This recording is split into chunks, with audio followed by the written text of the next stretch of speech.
Courage to invest your time. We've got a limited supply. The courage to invest your emotion, your heart, your soul. The unique thing about Mark Hughes, his heart and spirit was right out there to be invested. So it got bruised and so it got misunderstood. But he was always willing to risk it. To risk taking the first step. To risk the first phrase, I love you, even though you weren't quite sure you were going to hear one back. You just risk it. Let it go. Next. The challenge for all of you here, since you have done extraordinary things to get here, now use all of that it took to get here to now become a leader. Your family needs an extraordinary leader. Your community needs an extraordinary leader. Your organization needs an unusual leader. To make all the promises that our marketing plan says and that our history says is possible, now comes the challenge of leadership to make sure that all of that happens.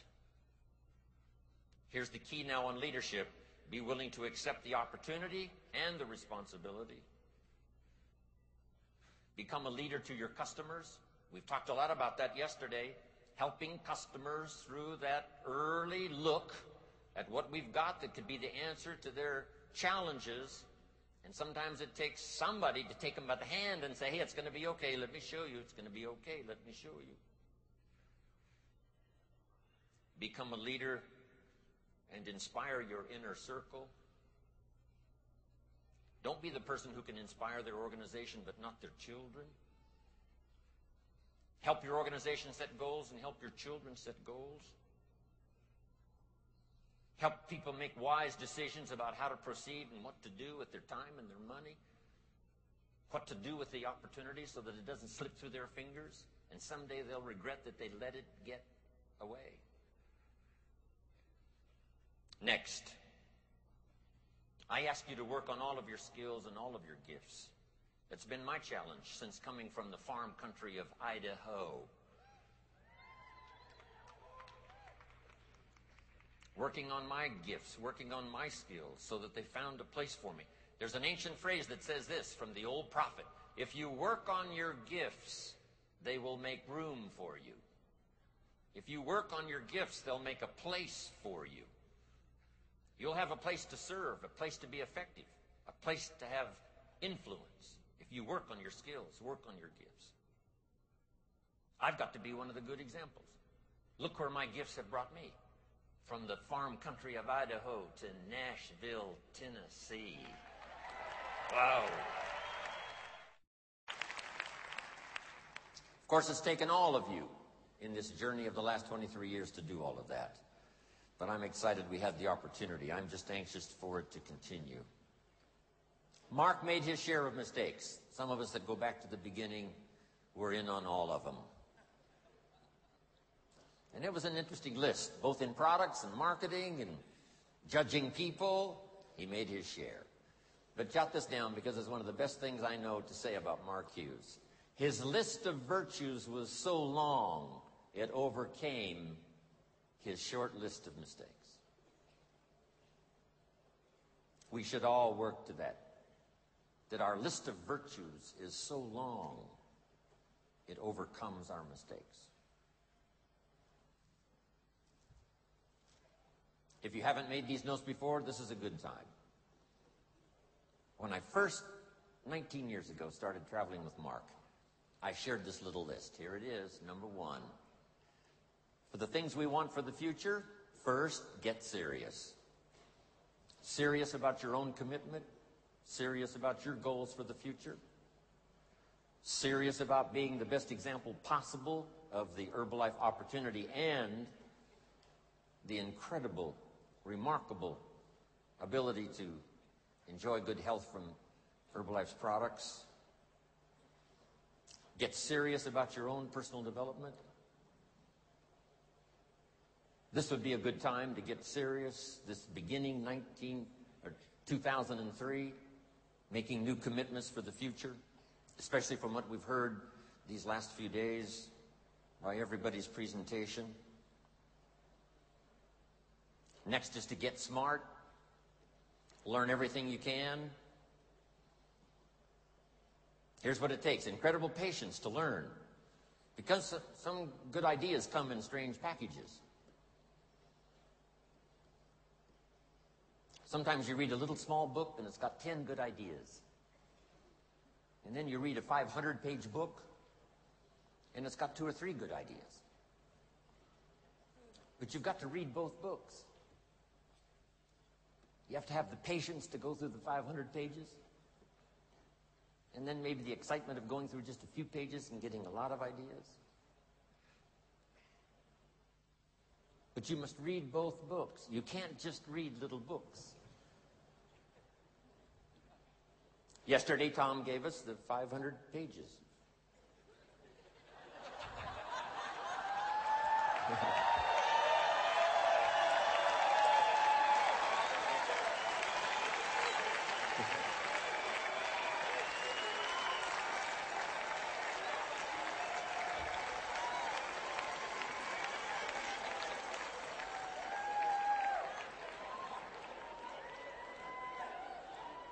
Which is Tom's style. Tom is very famous. He does his, right, corporate stuff.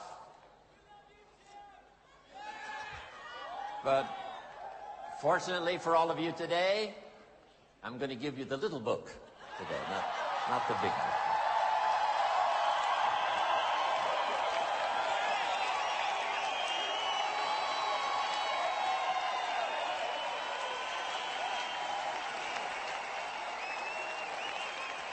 Thank you.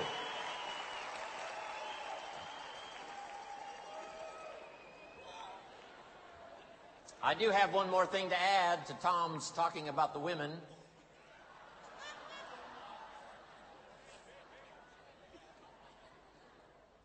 There's 3 ways to control a woman.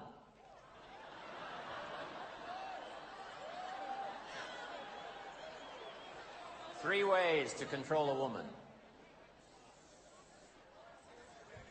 And nobody's been able to figure out what those 3 ways are.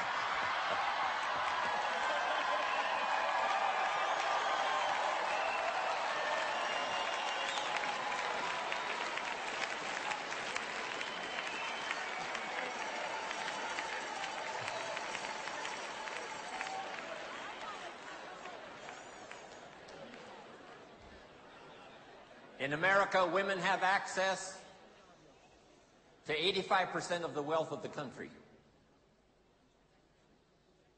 No, they control 85% of the wealth of America and have access to the other 15%.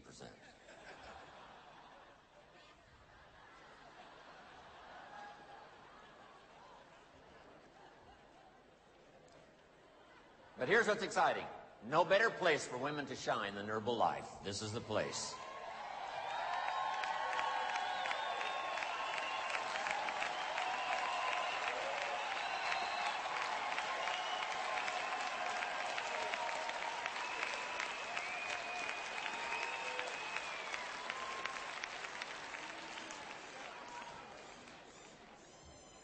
So, first, get serious. Next, get smart. Learn everything you can from every source you can. Have the patience. Here's one of the advantages of Herbalife: multiple voices to give you all the views you need to make good decisions.